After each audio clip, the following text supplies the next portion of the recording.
Good morning. So I'm here with a new pistol I got from Pel Packs a couple of weeks ago. I've been having a little play around with it, and it comes in a quite nice box. The inserts obviously all cut out, but it's like a red foam, and I don't think it's the best quality. So I may well see if I can remove that and put some decent foam in and reposition the actual parts in it. But the case is pretty solid. Okay. So what we've got is the Hatsan 2. This is the Jet 2, which is the dual cylinder one.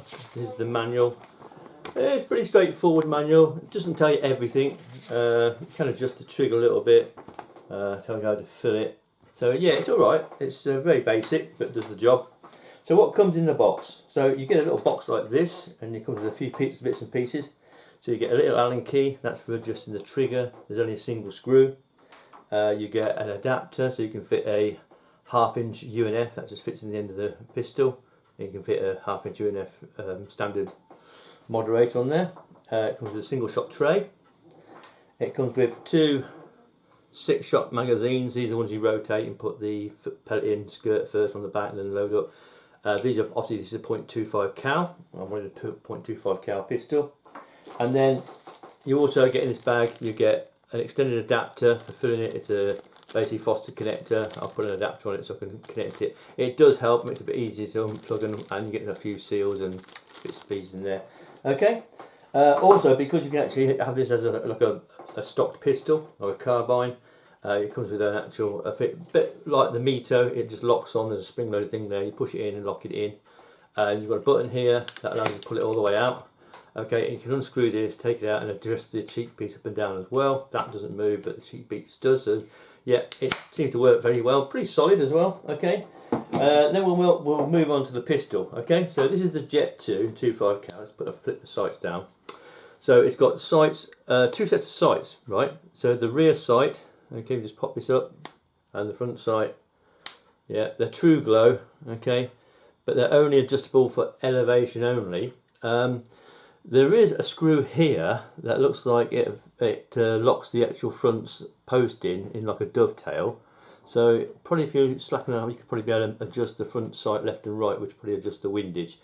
But obviously, because this pistol's only doing about 4.2 foot-pounds energy from a 250 bar fill, it's not unregulated by the way, they do shoot a bit low. So I did put an actual cheap red dot on it. In fact, it's very cheap. I got it from took it off my ST1. So it's a cheap Crossman red dot, but it seems to hold it to 0, so quite good. So you've got a rail at the top. You'll fit a 11mm dovetail.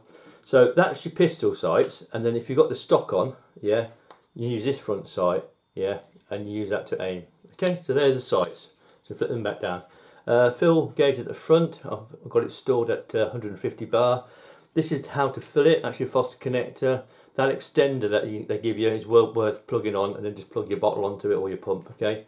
So you can put this to, take this to 250 bar. So you see where the red mark is at the top, that's the 250 bar. Okay. Grip's nice. Bit like the Mito, yeah. You can take this out and there's a screw in there to take the grip off. Unfortunately, they put an anti-tamper thing in there where it actually looks like they've broken the head off, which is a real pain in the arse. Because I would like to adjust this a little bit, because it's only doing 4.2 from a full fill and it tails off. I'll show you on the chronograph results, and I would like to maybe increase the pressure on the spring a little bit and bring it up to about 5, which would make it more consistent before it drops off. At the moment it drops down like that, but I'm getting 132 shots, yeah, from 250 to 100 bar, yeah, but it does tail off quite a lot, which I'll show you shortly.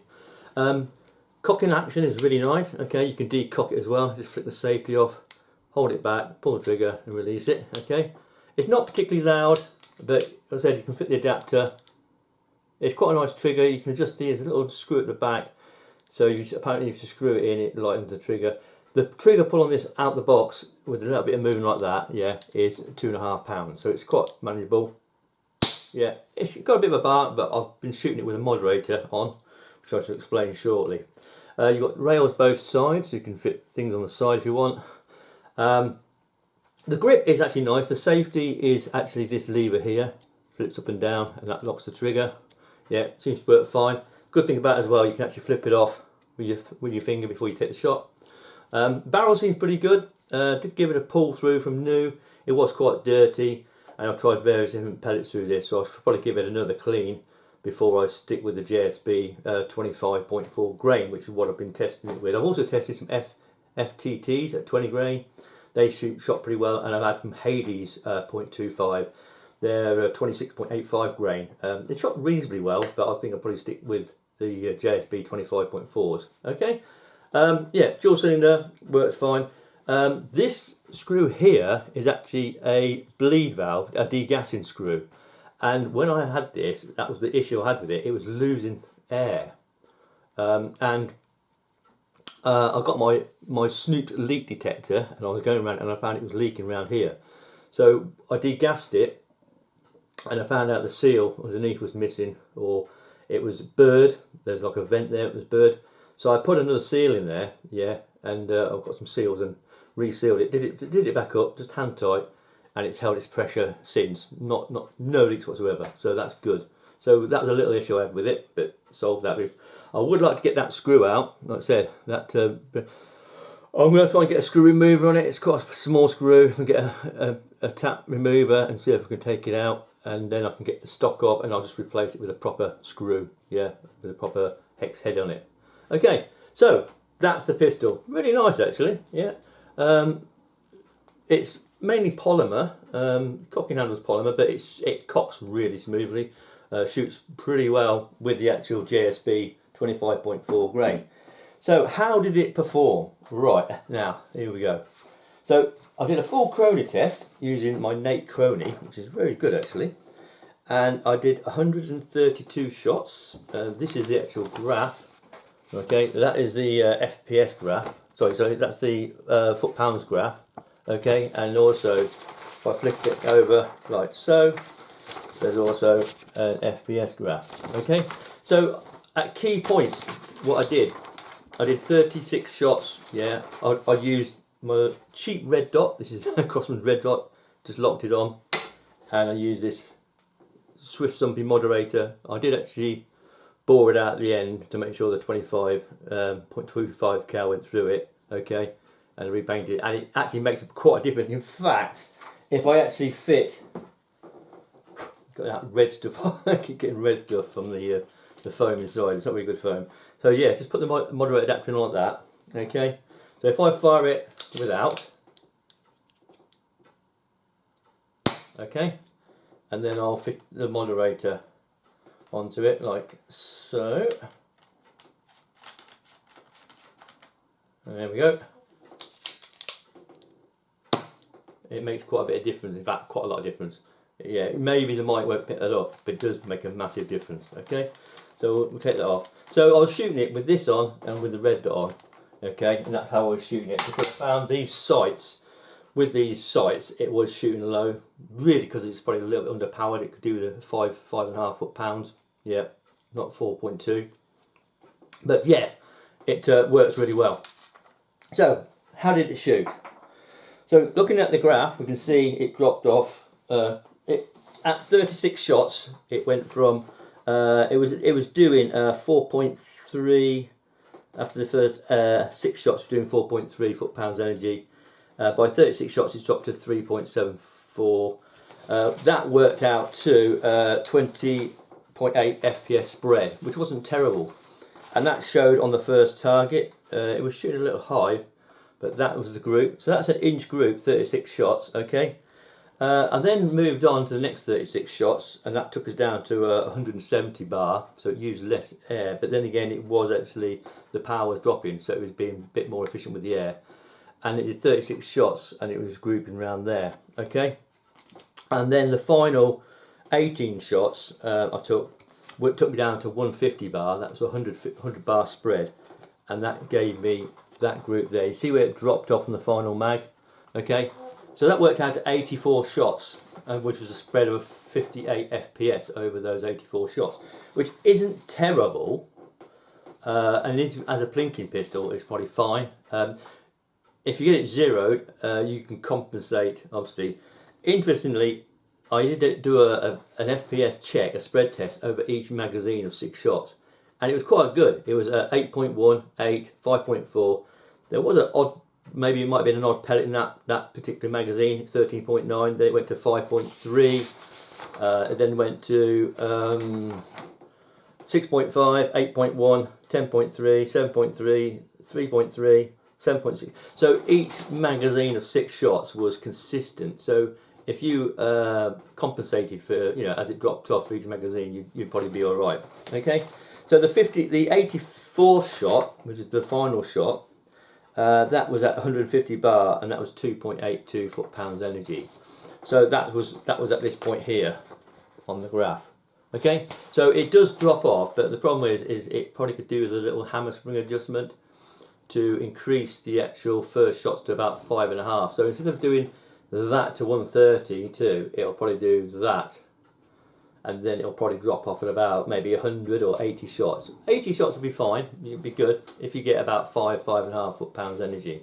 Okay, I did do some actual tests with the moderator on and without the moderator on.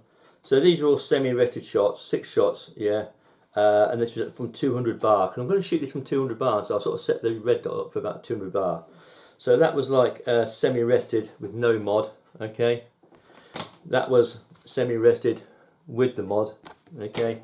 I then confirmed that by doing a second shoot. This was at 180 bar, another 6 shots with the mod, okay, and then with no mod. So the moderator does affect the impact point at 10 yards, okay, and this was 10 yards freestanding. This was, yeah, this is the final shot. 6 shots freestanding. I did pull one to the one side. That was using the red dot, obviously, and that was pretty good. Okay, so that's the data I've been recording. Okay, it's like 2.5 pound trigger pull out the box. Apparently, if you turn the screw clockwise in, it will reduce that. I might have a little look at that, but it seems pretty consistent. I might have a little play with that and see if it can get down a little bit, maybe to 2. But yeah, it shoots pretty well. It's just that it could do with a little tweak to the actual hammer spring. Now, I did look into the schematics of the actual Jet 2, and there's no adjuster for the spring itself. Like something you can just turn, like the BSA Ultra, you can adjust them inside. Just turn the actual screw and tension the spring up more. This has like a spacer in there, and that obviously dictates the actual pressure of the spring. So if I do manage to get into the grip, get the grip off, is maybe make a thin washer, so I can actually just increase the pressure on the spring just a little bit. I don't want to go crazy because obviously I've got all these chronographs, so I can make sure it's not illegal. It's below 6 foot-pound, but because the way it drops off, I can set it up for say 5.5 at 250 bar fill. And it'll probably drop off. It'll still drop off, but instead of dropping off like that, it'll probably drop off like that, and then it'll come off the air will just drop off, and it'll just drop off. So you will still have a sweet spot, but it won't be such a dive as it is at the moment. But yeah, what do I think of it? Yeah, I mean, I got it from Packs. I got it about 260 or 270. I think 269. I think it was. It's really well made actually. It feels nice. It's got a nice grip. The grip is very much like the Mito I have, but I wanted a 2.5 cal because I've got literally hundreds of 2.5 cal pellets. I've got my Ultra, which is 2.5 cal, and I've got a really, and the CP1 is 2.5 cal, but at the moment that I've got to do a seal change on that, so that's it. I'm not being able to shoot out of it. So I wanted a pistol. 6 shots, yeah, it shoots well. I like the actual way it's actually put together. I mean, some people complain about the build quality, but it looks pretty good to me. Like I said, the leak issue, yeah, shouldn't really be happening, but I was sort of suspected that because when I got it out the box, the actual cylinder was completely empty, and I thought that's a bit weird. It does tell you, by the way, to actually when you put your filler on, is to cock the hammer back and fill it with a hammer back, which I had to do when it was empty to get air into it because it wouldn't accept any air with the pressure on the valve. Okay. So yeah, there you go. So yeah, it's nice. I like it. It shoots well. The sights could do with some windage adjustment. You don't get, because the energy is only 4.3 from a full fill. Obviously, as you shoot down, it comes lower. The energy gets lower. So the aim points for these sights, they don't really have the full adjustment you need. But I managed to get this red dot, which is only a 2 position. It really is a cheap red dot, and yeah, once I've got it zeroed in and it holds the 0, it works really well. For plinking, no problem. Blast those tin cans at 10 yards. Obviously I'll be doing an outdoor shooting review. I won't do any adjustments to the hammer until we've done the outdoor shooting review, and then I'm going to look at trying to get this grip off. This is really bugging me though, why they need to do that. I mean we're all adults, yeah, and people like myself, I mean I've got about 5 or 6 chronographs, and you know, the latest one is an 8 chrono, which I've been using on this, just screw it onto the adapter. So there's no need. I mean, I know people do tinker, but there's laws for that. If you tinker with something and you deliberately overpower it, you get caught, well, that's your problem, yeah. But most of us are mature, sensible adults, aren't we? Okay, so that is the Hatsan Jet 2. It's got two 40cc cylinders. The Jet one only has the single one, apparently, which you can allegedly, I don't know, apparently you can screw it when it's full. It's a bit like the normal target pistols, yeah, but this you can't. But you have got a bleed screw there if you want to completely bleed it, yeah. Okay, so yeah, really nice. I like the way you can cock it from this side, being a right-hander, which means you can actually cock it without having to take your finger off the trigger. Yeah, the safety, people complain about the safety, but I think it's quite good because you can flick it off. Yeah, it's also ambidextrous as well. So if you're a left-hander, you can do it, you know, same way. So yeah, really nice. I like it. Yeah, very nice. So there you go. So I'll just show you around again. So let's see, you can put your adapter on there. Yeah, so you've got your little, that just pulls off there. That's your charger. That's your venter at the bottom there. That screw there, that vents it. You've got rails both sides. You've got rails along the top. Interesting, that's a 11mm dovetail, but that red dot, this cheap red dot, is actually 20mm, but it does actually lock on, and it locks on fine. So there you go. That's the back. That's the rear. The side. See the adjusters there. Yeah, allows you to raise it up and down. Cocking lever, really nice and smooth. Nice trigger. Safety. That's your safety on. Okay. And yeah, this just pops out. You just put a screwdriver in there, and that just pops out. Just like the Mito, we can get the screw in there and unscrew it. Unfortunately, with that in that position at the moment, you can't get it off. Okay, so there you go. So I hope you like that little unboxing review. Take care, and thanks for watching.